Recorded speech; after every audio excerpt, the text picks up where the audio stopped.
There's something most people overlook when they talk about success. They talk about goals. They talk about hustle. They talk about time management and habits and discipline. All of that matters.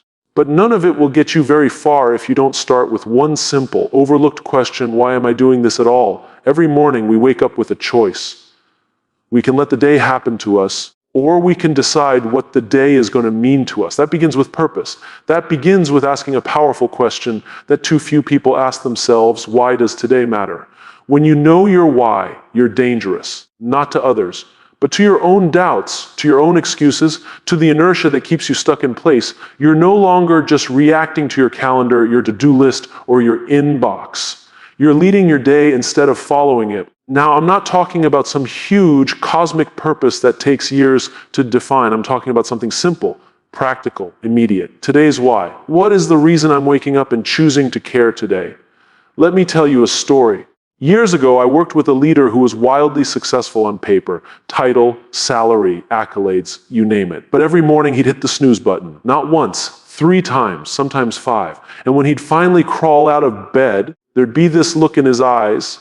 Tired, yes, but also empty. Eventually he broke down. He told me, I don't even know why I'm doing any of this anymore. He had lost connection to his why. His work had become a series of tasks, meetings and deadlines, nothing rooted, nothing inspiring. He wasn't lazy, he was aimless. That's what a lack of purpose does. It makes effort feel pointless. So we went back to basics. I asked him, what's the impact you want to have today? It was the only thing I asked. Not next year, not next quarter, just today. It took time, but soon he started waking up with a different mindset. He'd begin his morning not with email or social media, but with intention. He'd write down a sentence: today I will lead by example. Or today I will encourage someone who's struggling.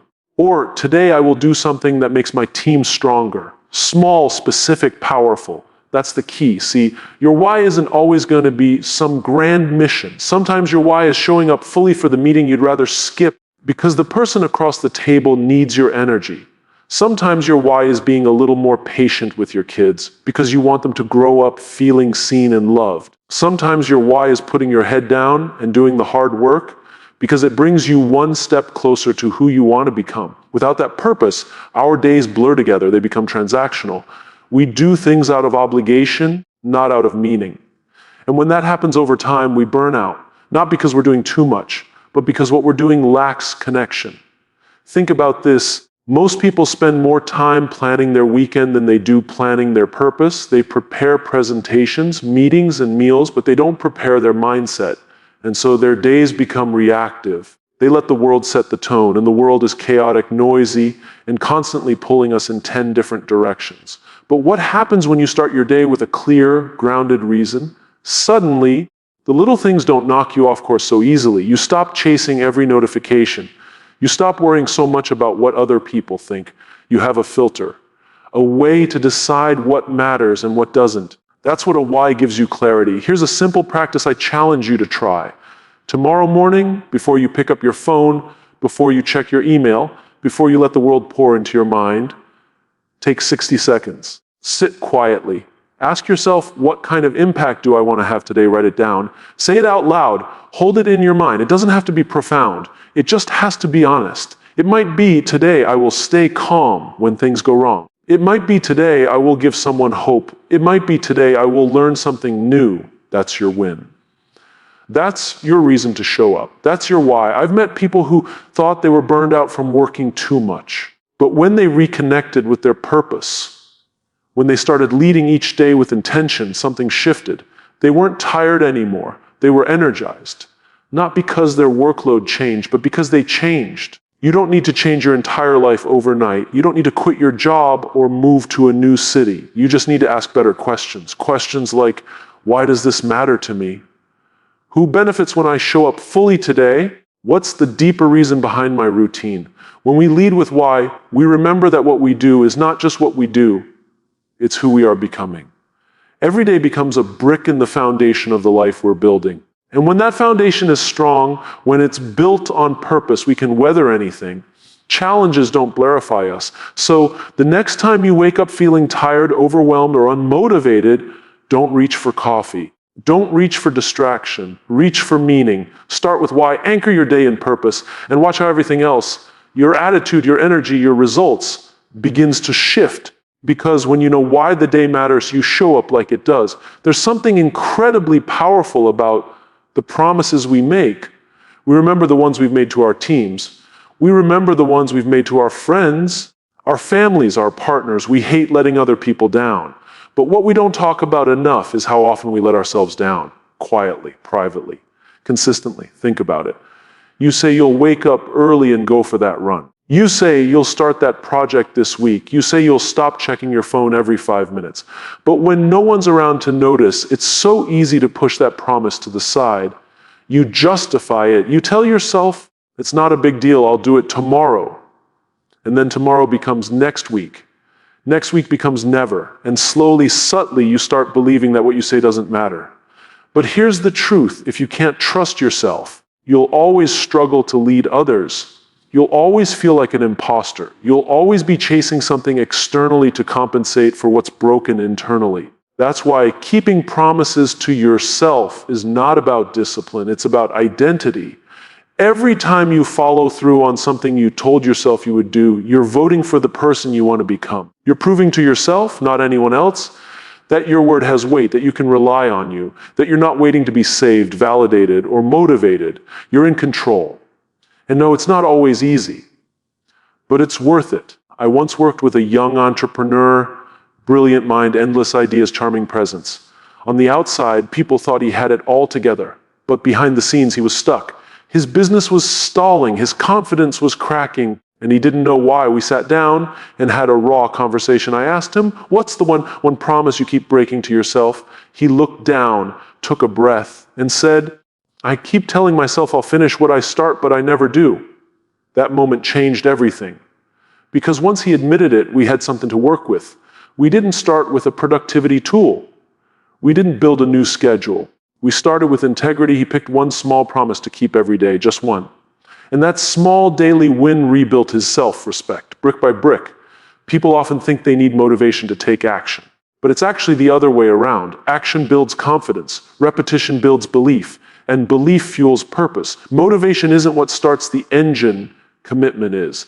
And that commitment must start with you. There's a common trap in leadership. We show up for everyone except ourselves. We run around solving problems, managing fires, meeting deadlines, being available, being helpful, being everything for everyone.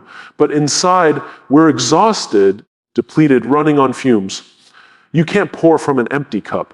And you can't lead others from a place of self-neglect. If you constantly abandon your own needs, your own boundaries, your own promises, you are teaching people that your word is flexible, that you don't matter as much. And over time, you'll start to believe that too. Keeping promises to yourself doesn't mean becoming selfish. It means becoming stable, grounded, trustworthy. Because the moment you start honoring your own word, your energy shifts. You walk into a room differently. You speak differently. You make decisions differently. Not from ego, but from alignment. And alignment is where the magic happens. Let me give you something simple. Tomorrow morning, before the world gets noisy, write down one promise you'll keep today. Just one. It could be, I will drink enough water, or I will be fully present with my kids, or I will spend 20 minutes reading instead of scrolling. Small, clear, actionable. The kind of promise you can keep even when the day gets chaotic. Then do it, no matter what. Follow through. And at night, take a moment to acknowledge yourself for doing what you said you would. That's how you build a pattern. That's how you build trust. Not with big declarations, but with small, invisible victories. The world may never clap for those wins, but your character will.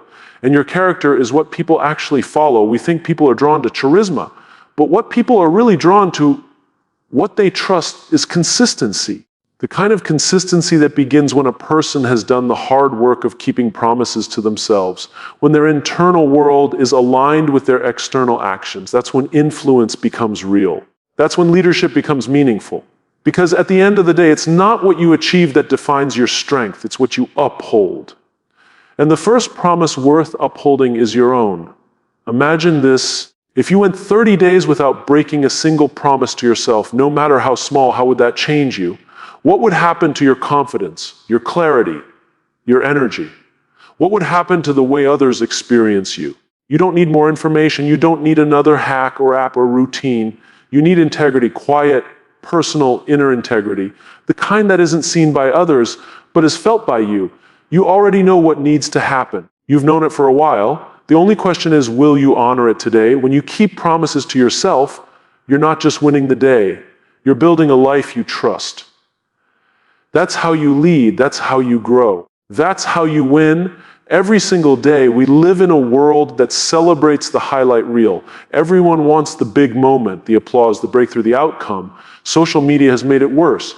Everywhere you look, someone's showing off their peak, their biggest achievement, their grand announcement, their moment of glory. But what no one posts, what no one talks about, are the quiet, boring repetitions that got them there. We've been conditioned to expect success to feel exciting, like we're supposed to wake up every day fired up, motivated, and overflowing with passion. But that's not how greatness works. Greatness isn't loud, it isn't glamorous. It's built in silence. It's built in the dark. It's built when no one's watching. If you look at any person who's consistently winning, not just occasionally, but predictably, you'll find a rhythm behind their results, not a rush. A rhythm, something they do daily, even when they don't feel like it, especially when they don't feel like it. They've learned to fall in love with the process, not just the prize. That's what I mean by embracing the boring reps. Because let's be honest, most of the things that lead to mastery feel incredibly unremarkable. Practicing the same move again and again. Having the same conversation with your team until it sticks. Waking up early to do the same journaling, the same reading, the same workout. It's not thrilling. It's not new. It's boring. And that's why most people won't do it. But boring isn't bad. Boring is where the work happens. Boring is where confidence is built. Boring is where identity is forged. Think about athletes. The best in the world don't just practice when the stadium is full. They train when it's just them, their coach, and the sound of their own breath. And they repeat the same drills, the same plays, until they're automatic, until they become muscle memory. So that when the big moment comes, they don't rise to the occasion. They fall back on their preparation. I once worked with a team leader who couldn't understand why their results were so inconsistent. One month they were hitting targets, the next month they were completely off track. The talent was there, the passion was there, but the process was missing. So I asked her, what do your boring reps look like? She looked confused. What do you mean? I said, what are the small things you do every single day, no matter what, that make the big results inevitable? She thought about it and admitted, honestly, I don't have those. I just work really hard when the pressure is on. That's the problem. Most people wait for pressure to perform. But true professionals don't rely on pressure. They rely on process. We built her a routine, a simple set of habits she'd repeat daily. Check-ins, debriefs, reflection, planning, nothing flashy, nothing groundbreaking, just boring, repeatable excellence. And in a few months, her team's performance transformed, not because they got smarter or more talented, but because they got consistent. Consistency is a superpower, and boring reps are the path to consistency. The reason most people struggle isn't because they're lazy or unmotivated. It's because they're addicted to novelty. They chase the next thing, the shiny thing, the exciting thing. And the moment something feels too routine, too repetitive, they lose interest. They want change, but they don't want repetition. And that's a problem, because growth lives in repetition. You don't get strong by lifting a weight once. You don't get smart by reading a book once. You don't get trustworthy by telling the truth once. You become those things by doing the boring reps over and over and over again. Here's what's funny. When people see someone crushing it, they always ask, what's your secret? But usually there is no secret, just systems, just habits, just effort that's been repeated so often it becomes who they are. Boring reps are the bridge between who you are and who you want to be. They're the small choices no one sees that eventually lead to the results everyone wants. I know it's not sexy, it's not supposed to be. That's the point. You do the reps not because they feel good, but because they do good, because they compound, because they quietly stack up into something powerful over time. And yes, you're going to want to quit. You're going to feel like it's not working. You're going to think, this can't be it. There has to be something more exciting, more advanced, more interesting. But that voice is lying. That voice is impatient. That voice doesn't understand how mastery works. Mastery is boring. Progress is boring. Winning is boring until it isn't. Until one day you wake up and you're further than you've ever been. And people ask how you did it. And you smile because you know the truth. You did it by doing the work when it was dull, when it was quiet, when it was just you showing up with no reward, no applause, and no proof yet. The people who win aren't the most excited. They're the most consistent. They're the ones who kept going when it stopped being fun. They're the ones who embraced boredom and made it their edge. So the next time you feel stuck, don't look for a breakthrough. Look for your reps. Ask yourself, what's the boring thing I've been avoiding, and then do it. Not once, every day. Because discipline isn't doing hard things. Discipline is doing simple things repeatedly, even when they're no longer interesting. That's how champions are made. That's how trust is built. That's how you create a life that wins every day, not just in moments, but in momentum. Fall in love with the boring reps. They'll take you further than motivation ever could. Most people think leadership is about being in charge, about being the loudest voice in the room, the person with the answers, the title, the authority. But real leadership isn't about taking control. It's about taking care. It's about putting others first, not because you have to, but because you choose to. Leading with service, not ego, is one of the most misunderstood principles in the world. We live in a culture that rewards visibility. If you look successful, if you sound important, if you seem confident, you're praised. But ego, when it drives leadership, always leaves damage behind, because ego leads us to ask the wrong question, how can I win? Service leads us to ask the right one, how can I help? There's a fundamental shift that happens when you stop trying to impress people and start trying to impact them. When you stop focusing on being the best in the room and instead focus on bringing out the best in others. That's the shift that separates managers from mentors, bosses from builders, leaders from legends. I remember speaking with a seasoned executive, highly respected, but when you walked into his office, there was no ego, no grand desk, no flexing of titles, no inflated presence. What struck me most was how he listened, fully, attentively, not waiting to speak, not waiting to be right, just present. Afterward, I asked him what his secret was. He smiled and said, I'm not here to be the smartest person in the room. I'm here to make everyone else smarter. That's what service looks like in leadership. It's humility in action. And humility isn't thinking less of yourself. It's thinking of yourself less. It's showing up not for recognition, but for contribution. It's knowing that the most valuable person in the room might not be the one talking the most, but the one helping others speak up. Ego will always tell you to protect your image. Service tells you to protect the people. Ego says, don't show weakness. Service says, be honest. Ego builds walls. Service builds trust. And the difference becomes very clear over time because one creates fear and the other creates loyalty. I once worked with a young team leader who had just stepped into a management role. She was driven, articulate, brilliant, but something was off. Her team wasn't responding. There was tension, burnout, resistance. She was frustrated. Why won't they just do what I ask? She said.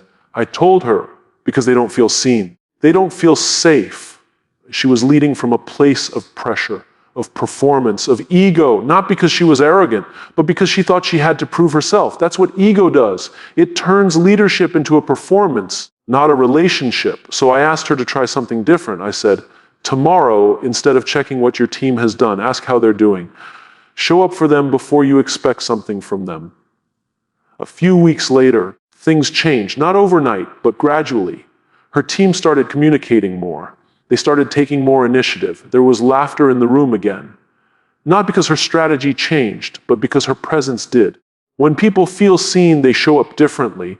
When they feel safe, they take risks. When they feel supported, they stretch further. That's the power of leading with service. You don't have to be in a formal leadership role to live this. Leading with service can happen in every part of your life. In your family, your friendships, your work, your community. It happens when you choose to listen instead of interrupt. When you choose to mentor instead of compete. When you choose to build bridges instead of building your brand. Service asks more of us than ego ever will. Because it's not flashy. It doesn't always get credit. But it's the only kind of leadership that lasts. Because it's not built on attention. It's built on trust. We all know someone whose presence makes us feel like we matter. That person who makes space for others, who uplifts, who leads not with dominance but with dignity. That's the kind of leadership the world is starving for. And it doesn't take much. It starts with asking, what does this person need right now? How can I contribute to their growth? What can I do today that serves someone beyond myself? Those questions will change the way you lead. They will also change the way people respond to you, because service is magnetic. When you lead with empathy, with integrity, with care, people feel it. And they don't just follow you, they believe in you. They show up not out of obligation, but out of respect. Ego seeks to be followed. Service seeks to walk with people. Ego needs to be right. Service wants to get it right. Ego demands compliance. Service earns commitment. This is not about being soft. This is about being strong in a way that lifts others. Leadership rooted in service isn't passive, it's powerful, because it builds cultures where people want to belong. Teams that last, relationships that matter, results that are sustainable. And the beautiful irony is this: when you lead with service, you do win. Maybe not in the traditional sense. Maybe not in a way that fills headlines. But you win in the only way that counts. In the loyalty of people, in the trust you build, in the lives you elevate. So the next time you feel that tug to prove something, pause. Ask instead, who can I help right now? Who needs to be seen? What does service look like in this moment? Lead with care. Lead with the mindset that your success will be measured not just by what you achieve, but by what you build in others.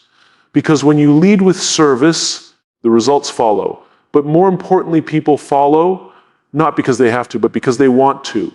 And that's how you win, quietly, powerfully, every day. We live in a world that's always rushing toward the next thing. Finish one task and another replaces it. End one day, and the next morning is already screaming for your attention. In the middle of all this motion, there's one habit that quietly separates those who grow from those who simply repeat. It's not something flashy. It's not productivity software. It's not waking up at 5 a.m. It's reflection. We don't grow from experience. We grow from reflecting on experience.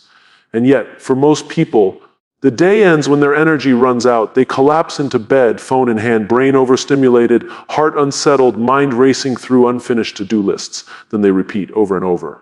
But the ones who win, who truly evolve, who show up wiser, more grounded, more focused the next day, they do one simple thing that changes everything. They take a few minutes to ask, what did I learn today? That's it. That's the shift. Not what did I do or how much did I accomplish, but what did I learn? What did this day teach me? Because every day offers us something, a lesson, a pattern, a moment of truth. But if we don't slow down long enough to capture it, we lose it. And what gets lost in silence eventually repeats in chaos. I remember working with someone who was chronically overwhelmed, brilliant, driven, talented, but she was always tired, always buried under the weight of her own ambition. She was doing a lot, but gaining very little. Her work was loud, but her growth was quiet. So I asked her one question: do you ever pause at the end of the day and ask what it all meant? She paused. No, she said, I just try to survive it. That's where most of us are, surviving our days instead of learning from them. But your day isn't just a set of tasks, it's a teacher. And when you slow down to reflect, you allow the day to shape you, not just exhaust you. Some of the most grounded leaders I know have a ritual. It's not complicated. At the end of each day, before bed, they sit quietly and ask themselves 3 things. What did I learn today? Who did I impact today? What am I grateful for today? That's it. Simple questions. But the power is in the consistency. Because over time, those questions build self-awareness. They sharpen your emotional intelligence. They show you not just what you're doing, but who you're becoming. And that's the real purpose of reflection, not to evaluate your performance, but to reconnect with your purpose. I had a mentor who once told me, never let a day end without capturing its wisdom. He didn't mean journaling for an hour. He meant making meaning out of what might otherwise pass unnoticed. A conversation that revealed something. A mistake that taught something. A win that reminded you of your values. When you reflect, you transform routine into revelation. But here's the thing. Reflection requires honesty. It's not about perfection. It's not about proving you had a productive day. It's about being real with yourself, owning what went well and what didn't, not for the sake of judgment, but for the sake of direction. There's no growth without awareness, and there's no awareness without pause. The world tells you to hustle, to push harder, to do more. But growth doesn't happen when you're always moving. It happens when you create space, when you breathe, when you sit quietly and say, okay, what is life trying to teach me right now? It's easy to dismiss this practice as soft, but the truth is reflection is a form of leadership, because when you reflect, you learn. When you learn, you adjust. And when you adjust, you lead better in your work, your relationships, and your life. If you don't reflect, you risk repeating. You keep making the same decisions, chasing the same goals, falling into the same traps. Not because you're not smart, but because you're not pausing. You're not giving yourself the chance to extract the lesson. And those lessons compound. A small realization today becomes a better decision tomorrow. A moment of gratitude tonight becomes a better conversation next week. This is how wisdom is built, not through age or experience alone, but through intentional reflection. You don't need an hour. You don't need to write a book every night. You just need 5 minutes. 5 quiet minutes to ask yourself, what mattered today? Where did I show up fully? Where did I hold back? What will I carry forward? And what will I leave behind? These questions create alignment. They reconnect you with your values. They remind you that your time is finite and your days are not to be wasted. They help you sleep better. Because instead of going to bed with noise, you go to bed with meaning. The most successful people I've met aren't the ones who do the most. They're the ones who learn the fastest. And reflection accelerates learning. You can't change what you won't face. And you won't face it until you slow down and ask. That's why reflecting before you rest isn't just a productivity hack. It's a leadership principle. It's how you build a life of depth, not just noise. And here's the part no one tells you. Over time, those 5 minutes of reflection become your story. They become the wisdom you pass on. They become the clarity others feel in your presence. They become the reason people trust you, not because you have all the answers, but because you've wrestled with your questions. So before you reach for your phone, before you scroll into distraction, before you collapse into exhaustion, pause, sit with yourself, ask what the day gave you, ask what it took from you, ask who you became in the process, reflect before you rest, because how you end your day shapes how you start the next one. And the people who win every day aren't the ones who did the most, they're the ones who learned the most. And learning only happens when you choose to listen, even to yourself.